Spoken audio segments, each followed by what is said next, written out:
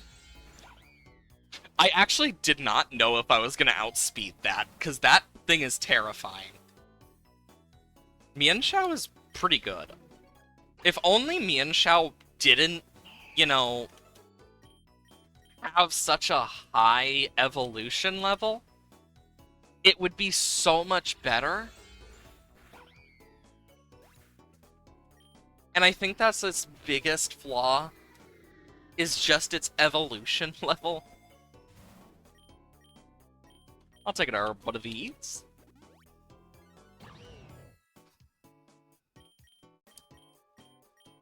Core Enforcer, Floaty Fall. Of course it uses Detect. Well, Core Enforcer is... Ooh, that hurts.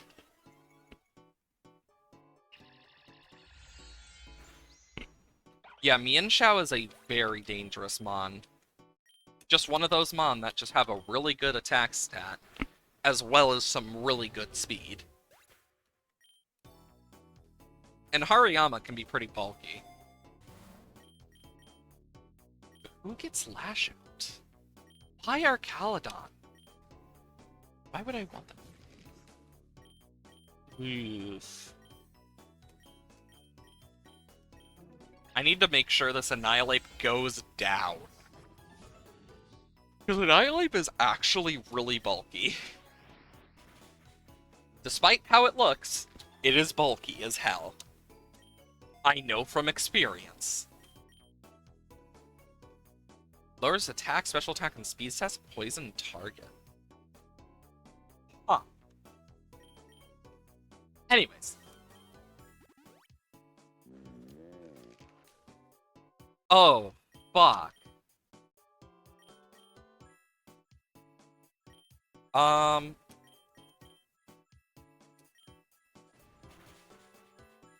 Okay, Beware's almost dead.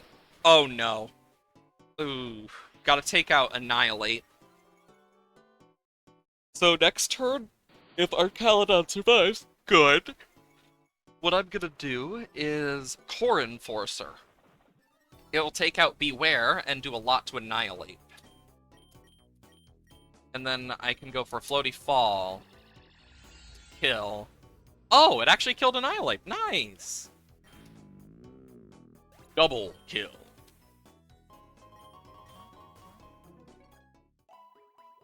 Perfect.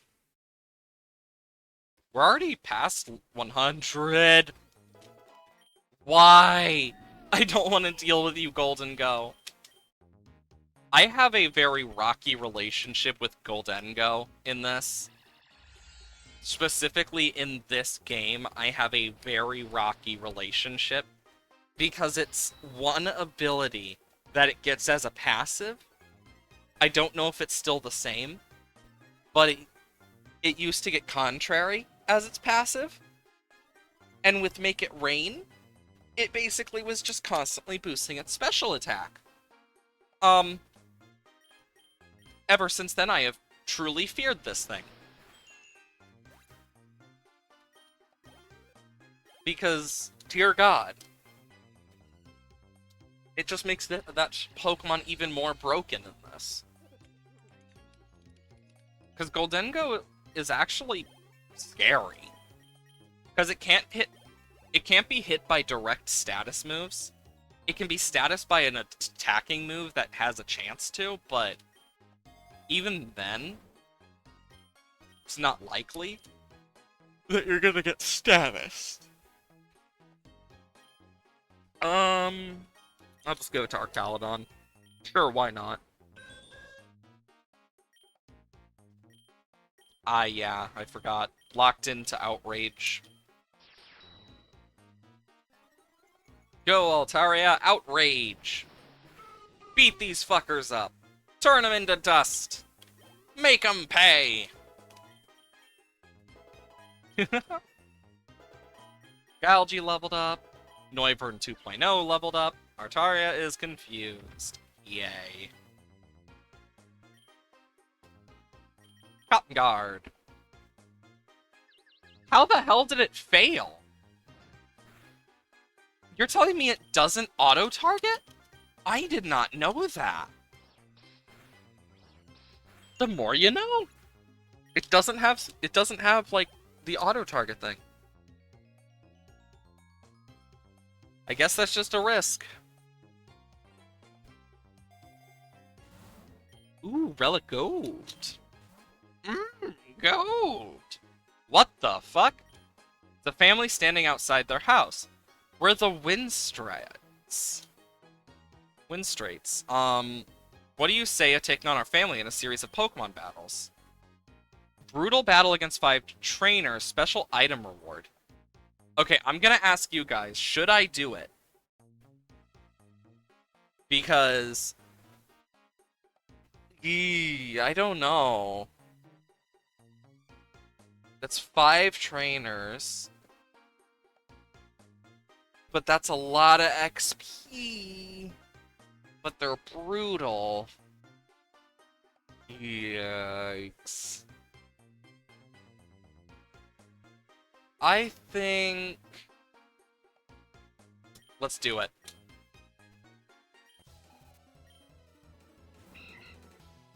Okay. Brave Bird. Okay.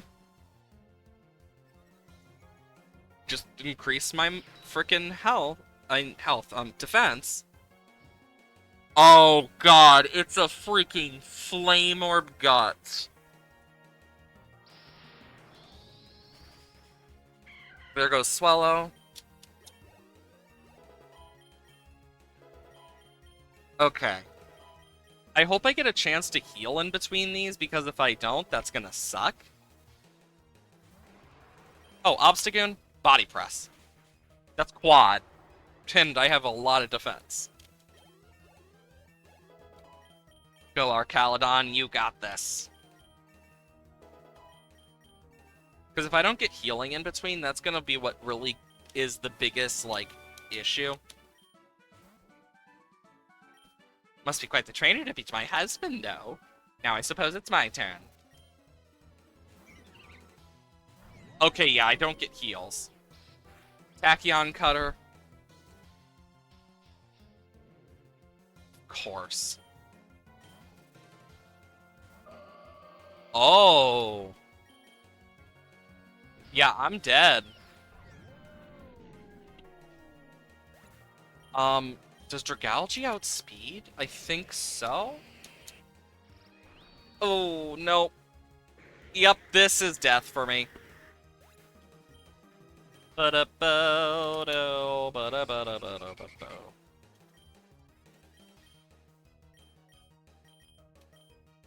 Aeroblast. Jesus. All it took was 1 sleep powder to frickin' hit.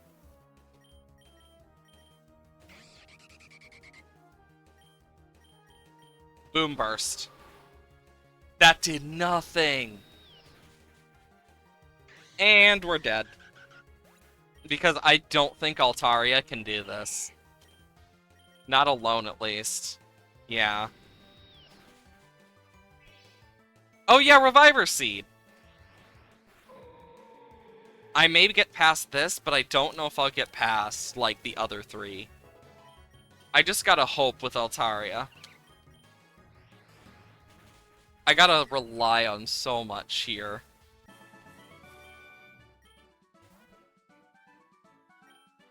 Okay. Vivi. Seaking. Outrage. That's gonna hurt. I just gotta hope. Oh! Fuck!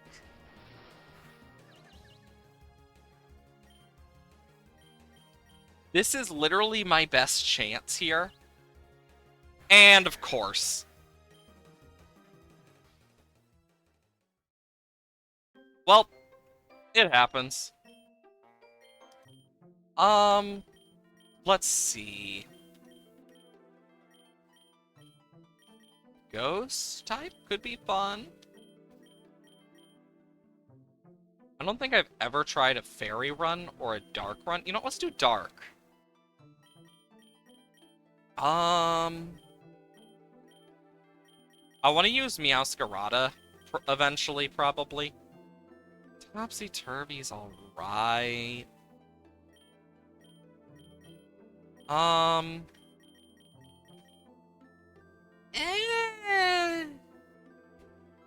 I don't know what I would use. What if I did, I don't think I've ever touched Psychic either. You know what, let's do this. Manage moves. Barrage is useless. Get rid of Absorb for Fickle Beam. Chlorophyll. Harvest could be good.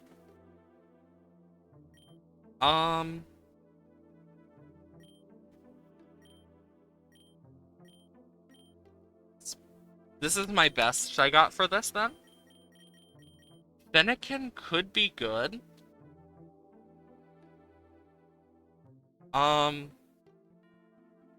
Mainly because later on it gets pretty good, but it's also gonna give me Pokerus. Unironically, Rabska's great. We could go for a Farigiraf. Night Days. Fusion. Can't really do anything other than this guy. So we're stuck with an unknown. Let's just try this, see how it goes. Already off to a hell of a start. Oh yeah, I can't use Fennekin just yet. Let's use Fickle Beam. Yeah, just insta-kill. Nugget, it's early on. Apple Acid will do a lot too. Especially this early on with Stab and stuff. Like, a lot of those moves are gonna do great. I either need to get a Leaf Stone or I believe a Sunstone is what they did for Alolan Executor. If I remember correctly. It's been a while, so. Do do do do do do do do do do do do. There we go. Good hit. Yeah, I know whatever happens with this run really depends on how long I'm gonna go, because I usually play Pokerogue when I either am gonna have a short stream or similar, usually. Which is kind of one of those things of like, it's usually just the easiest to set up. So like, because originally I was gonna do an art stream today. Like, that is one thing I will mention. I originally was going to do an art stream today, but I realized one crucial thing. Hello again, Atra. The one thing I realized was I don't have a way to connect my laptop to my PC yet. I forgot I don't have that thing to actually connect it. So, oops. Nah, I'll just Fickle Beam. There goes Wurmple. It's been 2 hours. Yeah, I know. While sad, it's one of those things of like, either way, I even mentioned at the beginning of the stream that I'm not going to be going as long today. I'm going to be having a shorter stream. Mainly because Thanksgiving. Because normally I do 4 hours, but if it weren't for the fact that it's Thanksgiving and I have to be ready eventually, you only have a laptop? Fair. Yeah, because my laptop is a 2-in-1, so it basically allows me to actually draw on it That's why I use it for my drawing. Um, but because of the fact that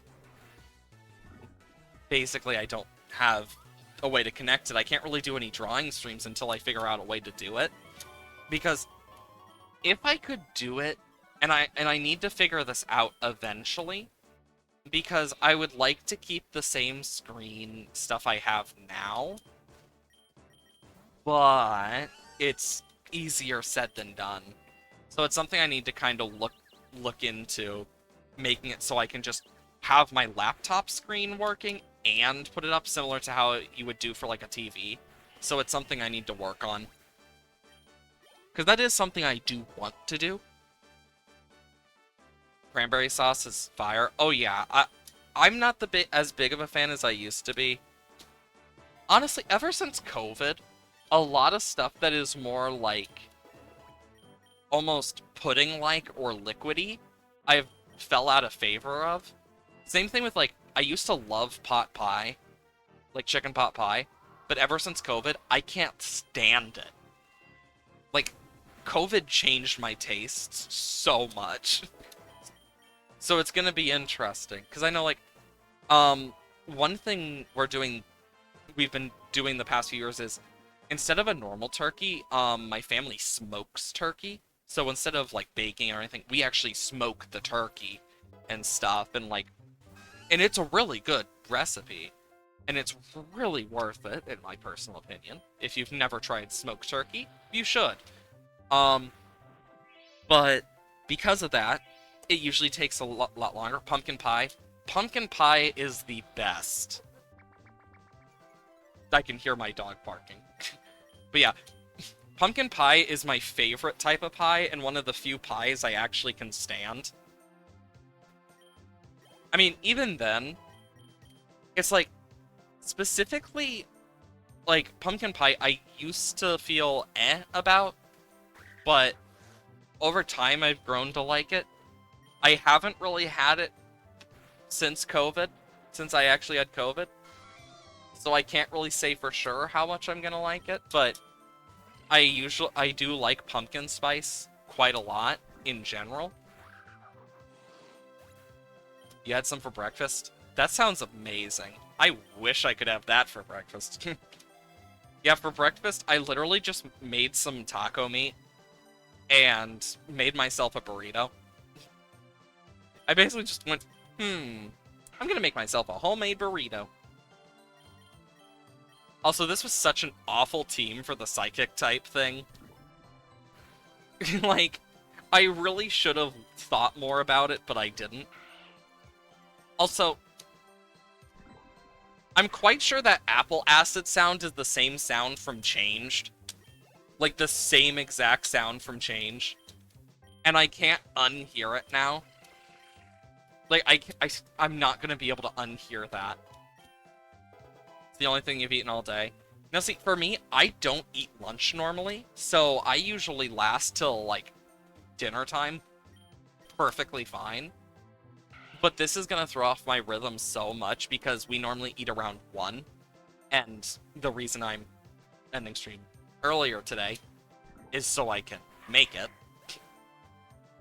But also, it's weird. I think that's one of the things about, like, the loss since COVID and stuff. Because we used to make a plate for my Grammy when she was still alive. After she passed, it was hard. But then last December, we lost my grandpa. So this is the first Thanksgiving without him, technically. Because he wasn't at the last one because he was in the hospital. So it's, yeah. You're eating around 2, it's 11:14. Yeah, for me it's 10:14. I'm an hour behind you. But yeah, for me it's like, it's gonna be weird because now, like, each year, it feels smaller and smaller for Thanksgiving. And I know very well today is gonna be hard on my grandma, because she's gonna be there as well. So, Lord knows. And something my family does is, instead of the normal after Thanksgiving nap that you might hear about, we do a game night where we will go on for like God knows how long, and we will play games like Monopoly and stuff. Yep, I'm CST. Central Time. Yep. But yeah, it's like, and it's like, I wish I could spend more time with some of my family members, but like some of them just don't live in the state or country in some cases. And some of them just don't live close enough to be able to, like, I have some that live in Ohio. I'm quite sure they are visiting one of the families already, which way too long of a drive for me. I would That's one of the things that does suck about having family all over is to visit some of them, it needs to be a multi-day thing usually, or like you need to take so much time out just to spend time with them. That's what sucked recently about it, because like for me, I have family members all around, and it's like if I want to visit some of them, I just need to go all the way up north, all the way to the south, or whatever else. So it's been a lot of just, woo, baby. Or I go and visit some of my grandparents over in, like, St. Louis, as some people call it. Another one that is one that I will never forget. Because I remember visiting there because of many reasons. It's where one of my family members had a wedding. And that's the Quad Cities. Beautiful place. Oh my god, why does this random trainer have a freaking Kubfu? What the hell? The legendary Pokemon that evolves into Urshifu. But also another one that's like really beautiful. There is a very... Most of your dad's side is down where you are. Fair. Yeah, for me, it's mainly my dad's side, in quotations. In big quotations, for many reasons. Because now it's just his mom. Which is my grandma, so... And, like, his sister lives all the way out, different state, due to work. So fun fact about Stomp. It is 100% accurate, even through Minimize. Yeah, like, most of my mom's side has either passed away, or just doesn't live near me. Those are usually day trips. I never really got to know my grandfather on her side anywhere near as well as I did for my dad's, or her mother, aka my Grammy. Like, I don't know as much about my pop as I do my other grandparents, but I still know a bit. Like, there's all sorts of stuff like that. One thing I do remember, though, is I had a grandma June. We always called her Junebug. You have grandparents, 2 aunts, and some cousins. My family is a bit more of a mess because of the fact of, like, adoption and stuff in the family. So it's like, well, technically, I only have so many. Like, I technically, if I go back, I have a lot of stuff, because then there's a whole thing that, like, with part of my family that just doesn't talk to the rest of us now because they're Jehovah's Witness, and they just decided that they don't care about us, and it's like, okay. Because that was a whole family drama thing that I remember, but it's one of those things of, like, there's so many that I don't even remember them all, like, because there's some that don't, because I know there was one I used to visit their farm. Wonderful people. Don't even know if the grandma's alive anymore, because she was like my cousin's grandma, so she wasn't my grandma, but she was close enough to my grandma. It's a lot. Then there was... If I go by all the adoption stuff, technically, I have one, two, three, four, five, six, about 9 aunts and uncles in total. Like, but I only know like three of the set, like barely,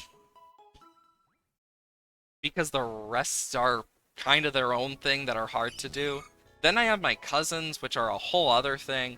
Like, I think that's one of the weird parts about like knowing a lot about like how your cousins are and stuff. Like, for example, one of my cousins, literally, of all things she could have done, she's like, oh yeah, I wrote some songs, became a pop star for a while, and now I'm just settling down, just chilling. And it's like, holy crap! Don't think you have any adoptions? Yeah, it's one of those things about family that's always so confusing, is when you get into that stage of like adoption and like where everyone is. You have divorces, but that's like it. Yeah, divorces are a whole other thing. Surprisingly, my family doesn't have a lot of them. Like, I know, for example, my mom's grandpa, in quotate, actually, no, it'd be my mom's,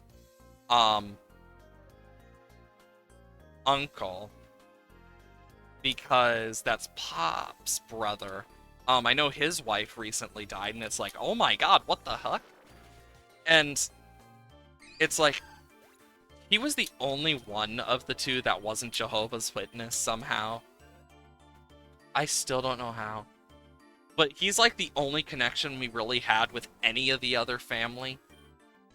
From what I remember, it was like a big thing. Your parents are, and my mom's mom and dad are. Yeah, that's confusing to understand. That's the thing about family. It's super confusing. Like, I remember going through some of my stuff from my grandpa. My mom's mom had like 3 husbands. Ooh. Yeah, if I go back to my mom's mom, she had my pop. Then she had several abusive husbands. And then she just decided, you know what, fuck it, I'm just gonna stay single. And so she had a doggo as her main form of friendship, aka Baker, who, before she passed, she left to me to take care of. So that's how I ended up with Baker. First one was alcoholic and had PTSD. Ah, yes. The classic. I mean, that's a pretty classic one. Something like that, yeah. Like, it's so crazy when you hear stories from, like, your grandparents or your parents, and it's like, what the frick? It's like, second one died of cancer. Yeah, I think the saddest thing that I've had to deal with like cancer, so I have this friend, not gonna name names. She's been a friend of mine since like middle school, and I remember when we were in middle school, her mother died of breast cancer, and so it was already hard on her. She had 2 sisters and her father, who, fun fact, was my physical therapist too, so third one was an amazing, great guy and a photographer. That sounds nice. You know, my grandpa was a photographer too. He got my sister into it. But, back to what I was saying. But, in high school, that same friend, her older sister, who was a very close friend of mine, and really got me into the art stuff as much as I did, and like got me to join art club at the time, just randomly at a band camp, just boom, heart cancer, out of nowhere. It's like, what the hell? And it's like, whoa. That's one of the crazy parts about life, is sometimes it just throws the biggest fucking curveballs.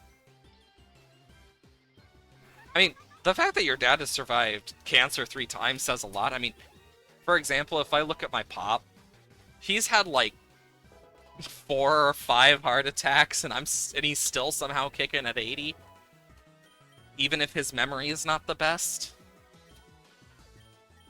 Like, he's definitely slowly. It's like think fast, Chuck. Yeah, basically. Like, honestly, with how much my family, like, if I go into the full thing with my family, there is so much. Like, my family is so bad about getting injured. We've had freaking acid accidentally poured down our legs. We've had was one of my cousins while she was working a teaching job for medical stuff. Um you got my mom, who's the person who tripped up the stairs and broke her freaking pinky. You got me, who's been able to trip up the stairs and knock myself clean out.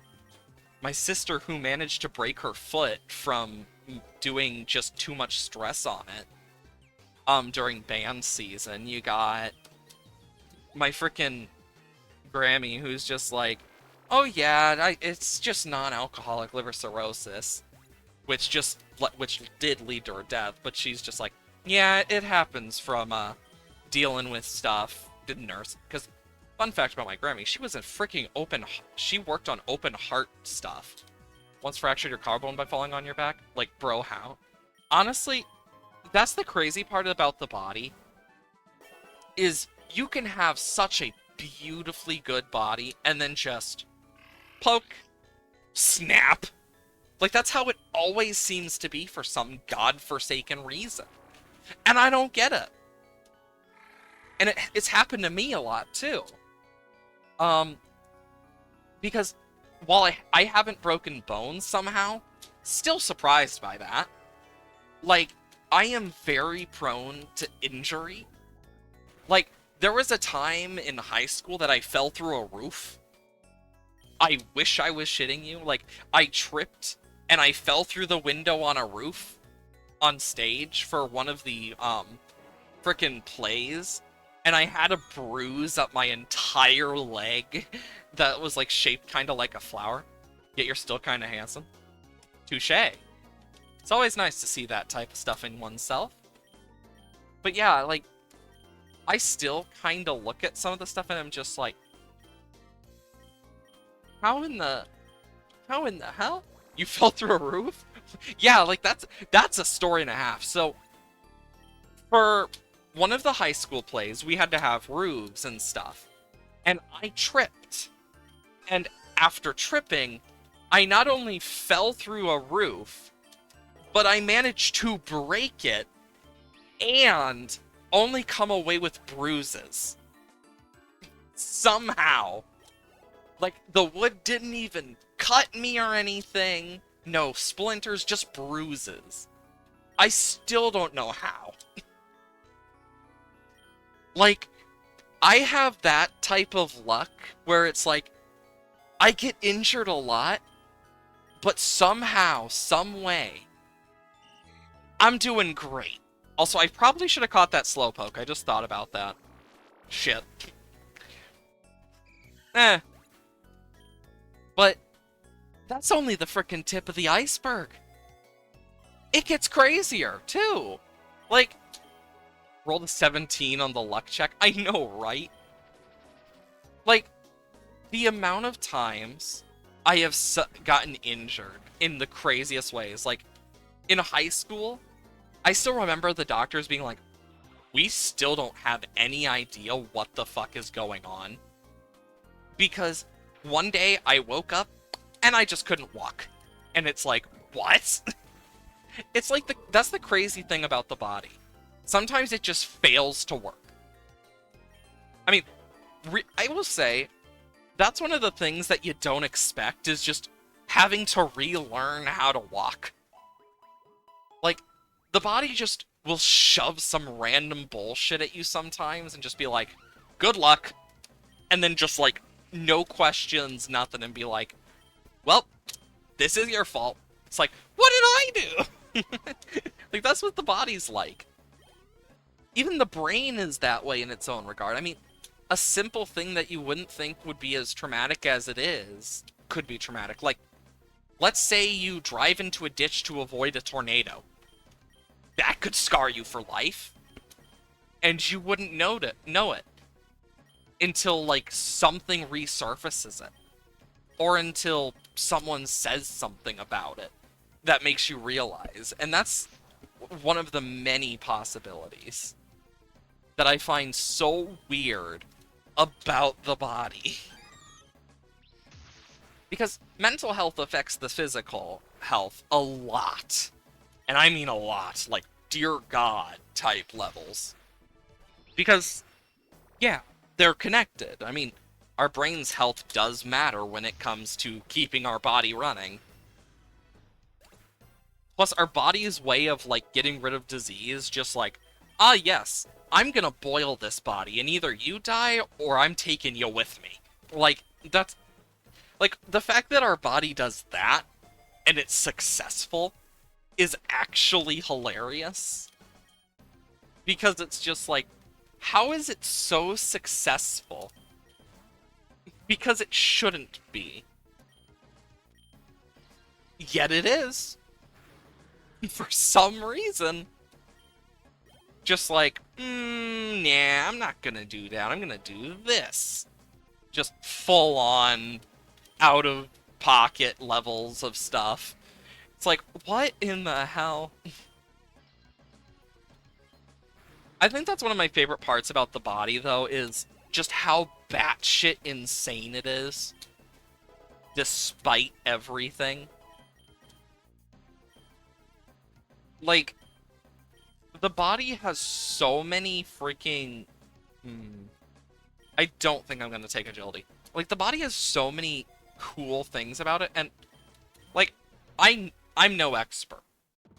I know bits and pieces, like, I'm not an expert in the field, so I can't really say too much on, like, what's real and what's not in some things. Like, but I know how certain things are effective because I've learned. Like, I took psychology for God knows how many years now. We need another... We're insane, we need another insane thing to use. Yeah, that's the crazy part about humans. Like, even now, in, like, the psychology field, I love to stay, like, informed with that stuff because I'm a nerd. But I really do love the study of it because it is so interesting. Because of... We barely understand the brain. And there's so many parts of history where we now know through, like, stuff from, like, texts and stuff, that they had a form of psychology even back then, and brain surgery. Which is crazy, mind you. Like, of all things, that's just so cool. But it also shows how much history has been lost due to stuff like books being destroyed, knowledge being suppressed and stuff. Like, it has led to a lot of forgotten knowledge of stuff that has held us back that's crazy. Or actually, Professor, according to my calculations. You know, I used to know someone like that. Because, oh my god. But yeah, like, these are things that, like, archaeologists have found signs of, too. Like, I will say, my favorite part of archaeological history is not only the drama that comes from it. For some reason, there's so much drama in archaeology for no good reason. You can do it because you wear glasses. Joke's on you, so do I. I'm actually getting new glasses coming in soon because I went to the, frickin' eye doctor and shit, because my vision is so terrible. Like, without my glasses, I cannot see the back of my hand because it is, like, blurry. So, the back of my hand without my glasses is blurry. So without my glasses, trying to, like, read the screen and stuff, I can't read chat, for example. It sucks. You know, that's one of the things that really does suck about our bodies, like, is just vision as well. It's just like, nah, I don't want to work. Like, bro, who gave you the choice? I need my vision. Humans are really weird overall. Like, just the ability that we have to just outright do some of the most batshit insane stuff is what's truly amazing to me. Because there's been actual, like, cases of stuff like, for example, people who have, because of, like, adrenaline, people who have gone beyond their expectations to protect, like, a child or something. Like, usually their own child. But I find that really interesting because it's like, when odds come down to it, humans can do some of the craziest shit for no good reason either. It's just, yeah, I'm gonna do something crazy, but not bad. Lifts up Karf to cave beer, basically. Save. Yeah, that's one of the things about that stuff in general. Despite what we know, we still don't know the half of it, which I think is the truly craziest part of it all, is we know so much, yet so little at the same time. It's just kind of crazy. Like, that's one thing I love to do sometimes, is if I have, like, time and stuff, I will sometimes just, out of my own volition, just go and, like, you'll not lose your Jack Daniels. Touche. I mean, that stuff can get pretty expensive, honestly. But, like, with the human body in general, I love to learn about different stuff about not only the human body, but just overall, I love to, like, go on little research binges about stuff to learn things.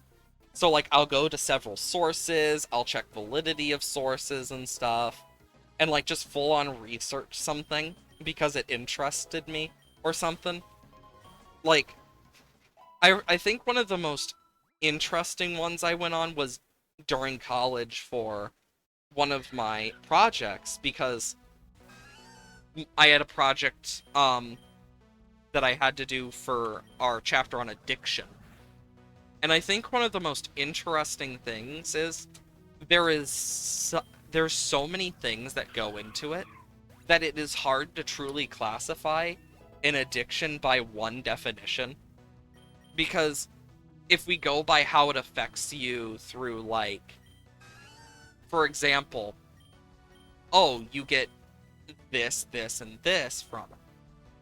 Well, this and this might not be counted. Like, different types of chemicals that are released by the brain. It's weird because something like, for example, gambling might not get counted as an addiction by that logic. Or something else. And that's one of the crazy parts, is it is so weird that it's difficult to truly put addiction into one box. And I think one of the most... Oh yes, specifically dopamine. Like, but even then, there's are different types of drugs that give dopamine as a side effect that aren't addictive. Like, it's more than just dopamine too. And, like, that's just side effects of some stuff too. And I find that interesting because it's like, one of the more theorized things that is basically more accepted nowadays than it used to be is, in all reality, you can be addicted to anything. It just takes the right amount, a right time, a right effects. There's not much else you can say past that. And I think that's one of the best ways to look at it, is just, it just is life. It's weird. We don't fully understand it, but we know how it has an effect. Like, people can be addicted to their phones, but by some definitions it can't be classified as an addiction. But we know people can be addicted to their phones where they just won't put it down. Like, I think that's one of the crazy parts of it is just the size of like how much we could consider and couldn't consider. Like that's one of the cool things about psychology in general is the amount of like social and like actual thoughts you get to go through of like, well, we have this, this, and this as possible reasons, but there's more to it. Like, that's just the whole thing for most things in psychology. Like, one thing that's commonly mistaken, BPD, most people think bipolar disorder instead of borderline personality disorder. Because borderline personality disorder usually isn't thought of first. And BPD is borderline personality disorder. Well, BIPD is usually how some people do it. It depends on who, but I've seen people do it BIPD for bipolar. Um, or even BP.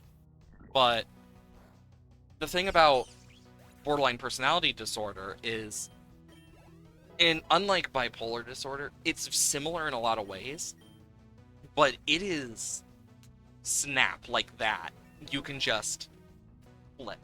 It's kind of crazy because there's so much that goes into it, and the same thing with a lot of different stuff.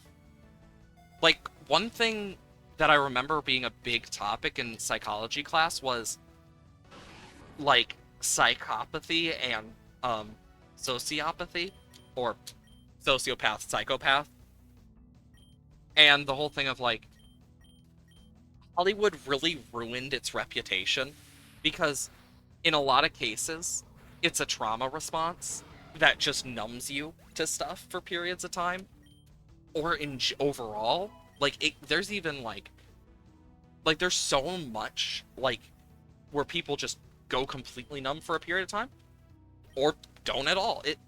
And I remember learning about it, and it's still like I remember the teacher saying one thing specifically, and that was even now that could change within the next few years with how much we know about this now versus how much we might learn in the next decade. And I think that's a really good way to look at psychology, especially as it is such a newer form of science in terms of like actually being more accepted by the overall public and overall like accepted in general to such an extent that it does make people start to think a bit more on it, which I think is good. But it's actually like really cool. That's one of the things I've always loved about psychology. I actually almost went into psychology, and then I somehow ended up doing art for people, graphic design and whatnot, like for school t-shirts and companies. I don't talk about it as much as I like once did, but yeah, like it's a weird job. Hydration, I certainly will hydrate.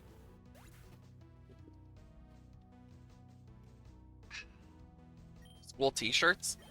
So one thing that sometimes there are times where because we create designs and stuff, um a lot of times like for like art club, they come up with a design, um but because we are connected with the t-shirt creators and stuff as well, so when schools are, we're gonna open this by the way, pretty nice tools and items, nice. Ooh, I'm gonna take a PP mat. Actually, no, I'm gonna take a candy jar. But like, for example, if I were to get something from a school, and a lot of times when it's from a club, it's usually for a club t-shirt as like a thing for a club. That's usually when I'll get it, and they'll raise money for it. For those, they usually charge less for like school clubs because they get a discount.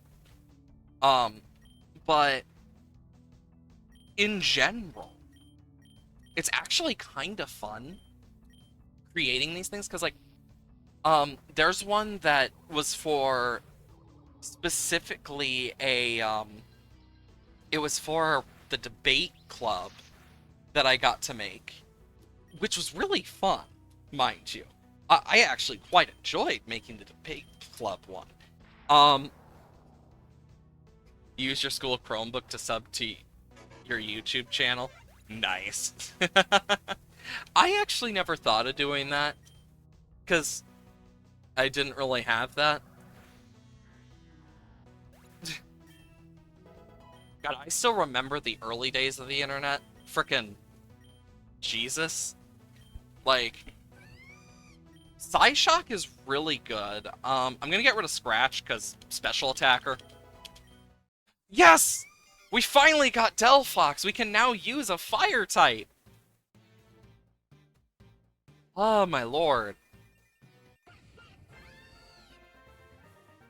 Whew! Mystical Fire, yes. Because that lowers special attack.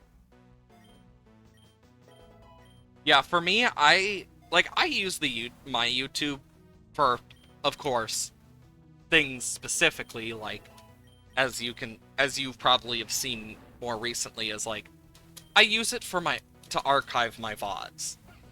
Because otherwise I wouldn't really be using it for anything other than, like, commenting here and there. I'm gonna go for Psyshock. Like, there are a few things that I might have done with it, but 12 subs, nice.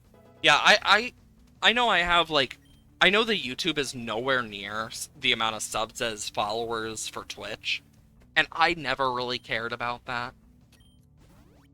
If anything, the YouTube is mainly there as, like, okay, I'm not streaming, I can put out a VOD on those days I'm not streaming, and people can actually get the VODs even after they disappeared on Twitch, so that, like, you have these so many series that would have gotten forgotten otherwise. Like, even when I first started, I didn't always have the archive stuff. Like, when I did my Joja-Cola stuff, when I did my first Terraria playthrough as well, I didn't have it.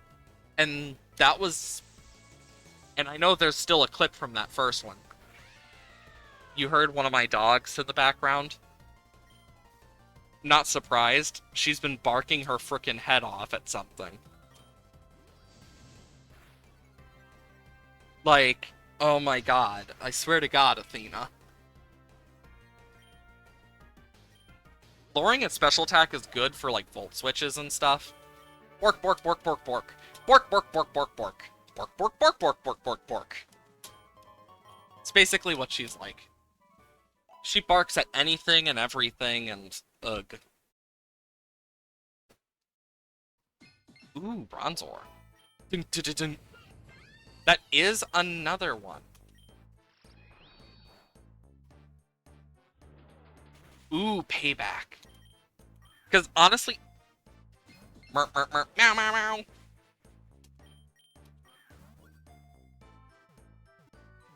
Yes! Levitate too? Perfect. That's an immunity just right there. And another psychic type to add to our roster. You're not a psychic type. Just... Yeah, I really do love this type of stuff. Like, because for me, like, on holidays, I do family stuff sometimes. Like, for example, Christmas. I do my holiday stuff on the 24th at night. So, like, if I am to do a stream on, like, the 25th, it might be a bit later in the day, or it might be in the normal time. I don't know. But I'm probably going to stream on the 25th. Like, as an example. You're not a psychic. How dare you? But, like, I try to stream on, like, these types of days because, of course, I know what it's like to be lonely on these types of days. And, honestly, it's nice to not be alone when you don't have anything else. It's nice sometimes. I get it. And it's fun for me because I enjoy streaming. It's one of those things that I really enjoy, like go gadget ban hammer. Yeah. Also, the amount of bots that I've had that finally are getting caught by Automod is like finally. And I'm specifically talking about those bots that go cheap viewers here, blah blah blah. It's like, bro, I've always hated those bots, and it just felt like they got worse over time. Like, in all honesty, it just always did. But can't do much about that one. Also, I just love how we can just see one of Executor's heads, just like, it looks like it's laughing its ass off. I think if I'm gonna go the Quick Claw to anyone, Executor. Porygon.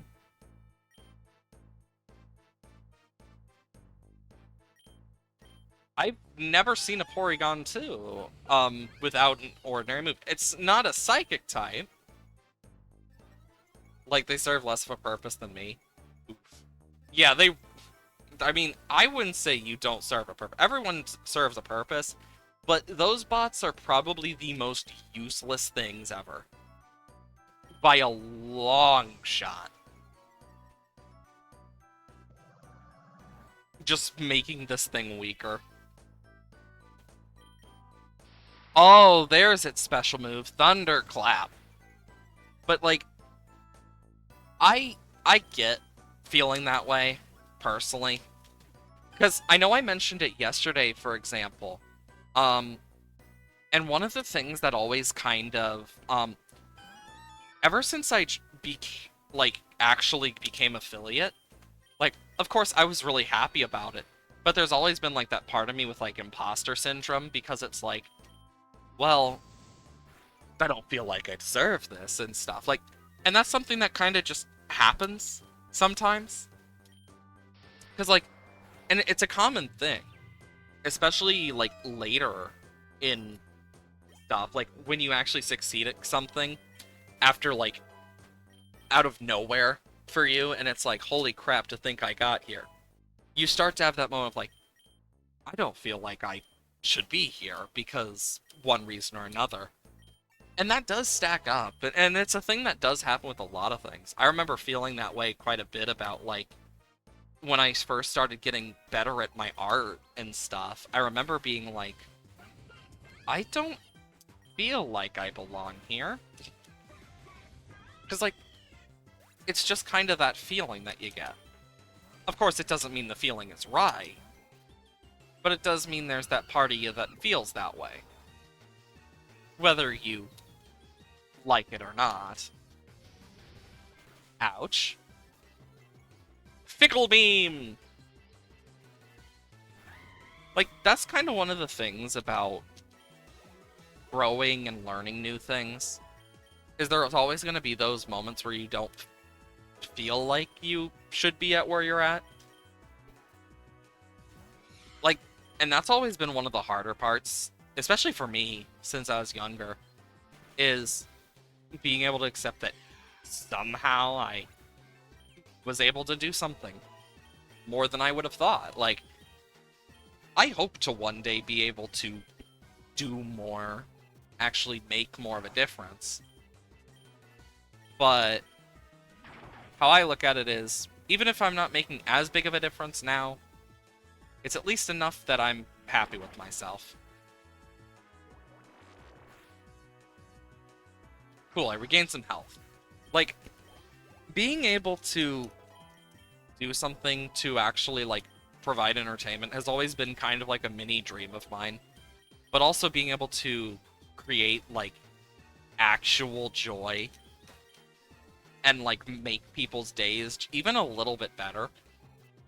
Because that's part of the reason I actually went into psychology, was I wanted to do stuff that could help improve people's days and lives.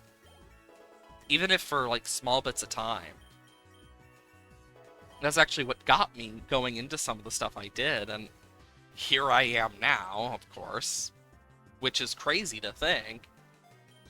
Because Because I remember I started this as more of a side thing of like, my therapist wants me to try something new that I haven't really done that I enjoy, so I'll do this. And lo and behold, here we are now, where it's like, damn, I didn't think I'd enjoy it this much, and I didn't think I'd be at this type of point. Like, to get to affiliate is already enough of a goal, but then to do it in under a year still boggles my mind, because there is, like, the amount of thankfulness I have is more than could even be expressed to even have this type of opportunity to do this type of thing. Like, and yeah, other jobs will probably come in the way over time, but even if I, like, do this every once in a while in the future, even if things, like, change a lot in the future where I'm doing this every bit, like, I still find it fun. I enjoy being able to do this here and there. It's one of those things that I really am happy I got lucky with. Because, like, one of the things that, like, even has gone through my mind is, with everything now, it's like, if this somehow became the sustainable source, like, as a job, I think that would be the moment where I question my own sanity, because I don't know how I'd react to it other than just being in disbelief. Because while it's a cool thought, I never really have thought that far ahead of that, because I mainly did this because it was fun. That's one of the things that is crazy about this. Because I remember the stream I got affiliate. It was Firewatch. I remember it very well. Firewatch was a great game, and to think I hadn't played it until then is insane, but there's a lot of games I haven't played before because I just did not have that big of a game repertoire, I guess, in my own way. Like, one game series I've played quite a bit, but I just haven't played Ragnarok, is frickin' God of War. It's like, I've been meaning to get Ragnarok to play it, but I just haven't.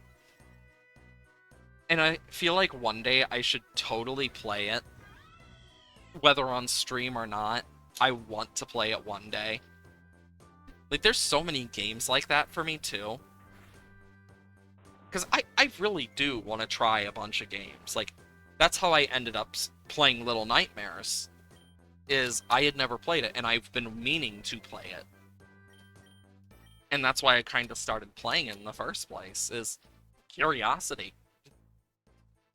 I mean, that's one of the nice things, though, about making it so people can send in suggestions, is you actually get to learn about the stuff that people actually find interesting, but also you get to try new games.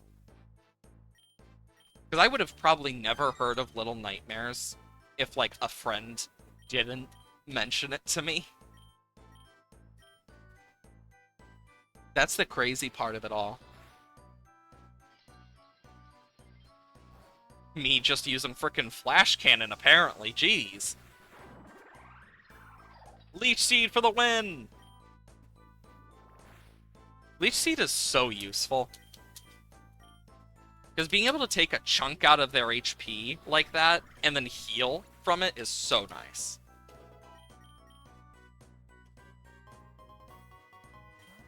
I mean, even then, though, like, I know for me, even thinking... Oh, we get another chance at this! Like, getting a chance at this type of stuff is so cool.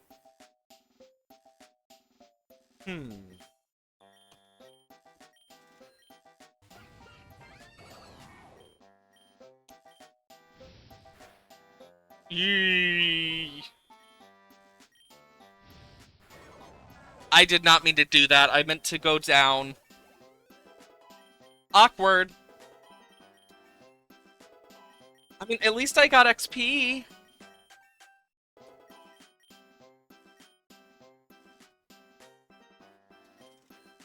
Wait, I didn't notice that. I have to pay to revive it too. Oh, that's awkward. Basically, I'm gonna try and beat the admin and stuff. But yeah, like, okay. I find it funny we're fighting the frickin' Gen 6 evil team with a Gen 6 starter. Like, it's so perfect. Ooh, Will-O-Wisp could be pretty good. But a lot of Psychic and Ghost types get it. As mainly Fire and Ghost types, but some Psychic types get it too. Doo-doo-doo. Quad effective, just... I honestly didn't think Unknown would be this useful, but here we are, I guess. Also, if I manage to get something that allows me to, frickin' add Levitate to a Pokemon, I think what I would do specifically... So this does stab for half. So this does more than this, but it gets a special defense drop. So I think I'm going to keep Twin Beam just because of that. Levitates. Yeah, basically. Just kill this. Because, like, if I could, I think I would add Unknown specifically to Delphox for the Levitate, but also Ancient Power can be pretty good for, like, a coverage move. Just in general. I think that could help a lot. Of course, who knows? Got them. Quick Claw. I will add one to Delphox. Version. Burn it to a crisp. Easy. But yeah, I'm gonna get to floor 70, and then I'm probably gonna end off, mainly because I need to head out, which is weird saying out loud every time I say it. Ugh. I'm one of those people that, like, hates when I miss a stream because I'm, like, sick or something. You heard I'm a... Jesus Christ. Ooh, Malamar is one I really wish we had on this team. Because Malamar is really good.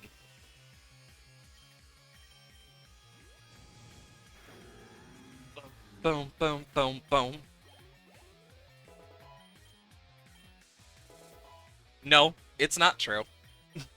I will say that for sure. It is not true. Okay. Ooh, Clawitzer. Yee. Psyshock. Because I know you do not have a lot of physical defense. Yeah, Pokemon... It's kind of crazy that we're getting a Pokemon Legends ZA next year.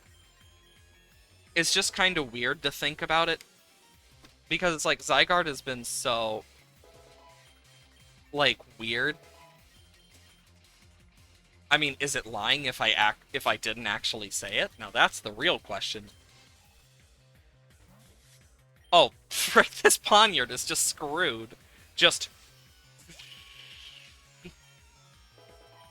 Also, I really do love the Team Flare theme. Like, Team Flare, despite their dumb look, and how oddly realistic their goal is to a surprising amount of wealthy people, it's like... their theme is surprisingly a banger. One of my favorites is definitely Lysander's theme, though. Just something about that theme in general always is like, yes. Ooh. Derek. You never really fight him in the actual game. So it's cool actually seeing that.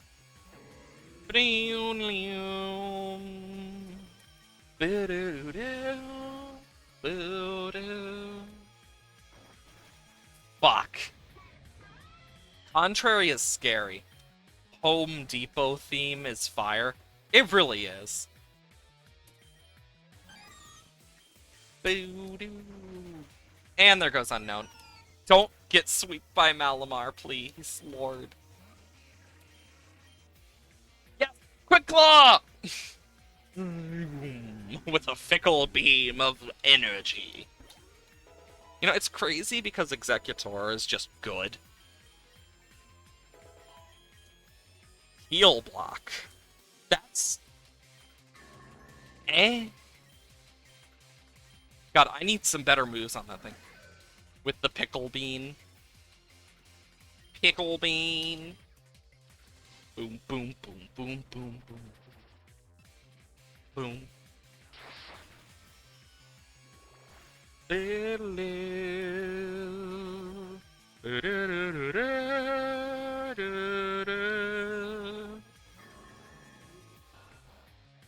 Good, I can tank an Iron Head with Bronzong. And since I am slower, Payback is gonna do so much. Because it also hit me. Perfect. Ah, yes, one of the most memorable sounds from that game. Ba-da-ba-da-ba-da! Shoo, shoo.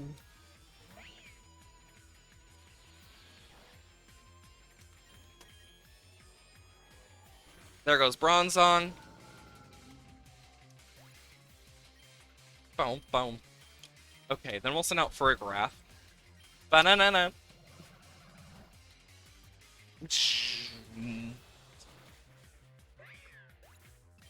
I don't know what it is about me, and I know it's probably my own ADHD and just weirdness, but whenever a Pokemon move is used, like, there's just that internal part of me that, like, sometimes I'm just like, I gotta make a noise or do a funny movement because I like doing it.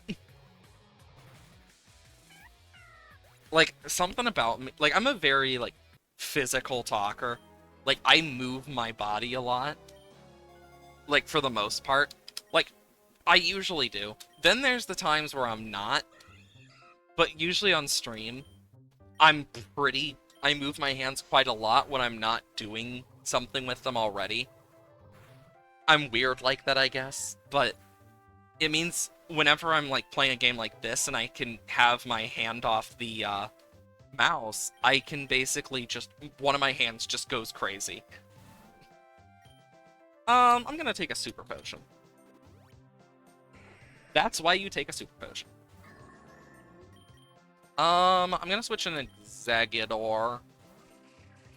Might not be the smartest idea, but it's an idea. Of course it hits me with Uproar. And then I can go Fickle Beam, take a chunk out of Oinkologne, get Pidgeot, and then bait in the Wing Attack. Bonk. And then Uproar hits. Ads? Oh, that sucks. Yeah, I fixed the ads somewhat. So now it should only be every hour again.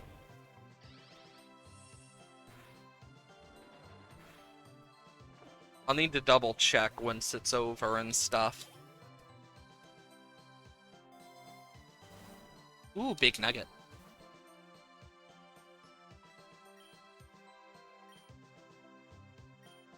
Interesting.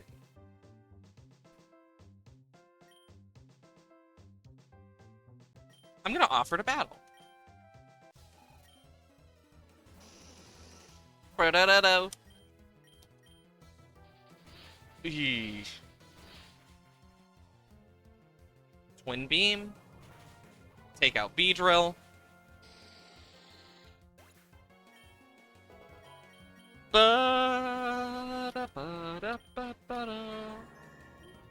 Honestly, Rain Dance could be useful in terms of, like, freaking neutering the fire attacks from Eternatus.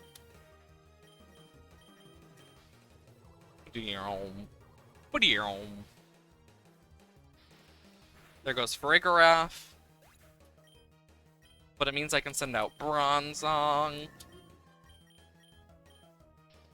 Of course, Stun Spore. I'm already slow. Ooh, Pinsir. Facade doesn't do a lot, thankfully, but Payback's gonna do a good chunk. Let's see how much extra sensory does. There goes my speed. Oh yeah, extra sensory does a lot more. And I'm dead.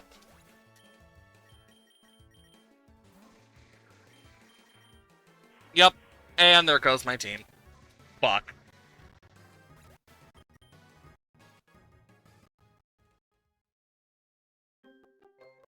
Well, honestly, I think that is probably the best place to end this. Because I need to get going. Exclamation mark Dislab if you're not already part of the Discord.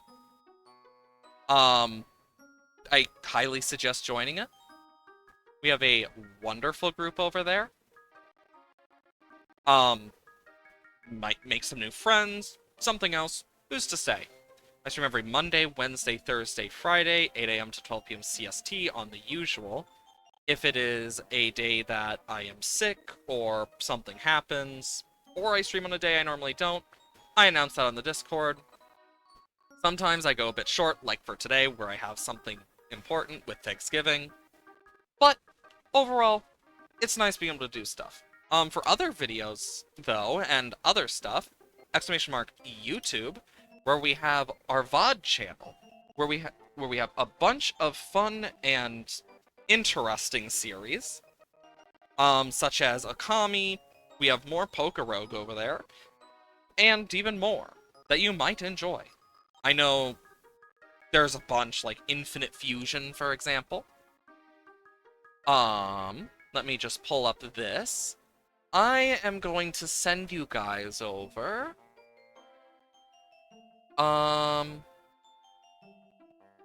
To... Let's go... Pecan pie or pumpkin pie? That interests me. I'm gonna send you guys over to Beta Thorn. Just make sure to say hi.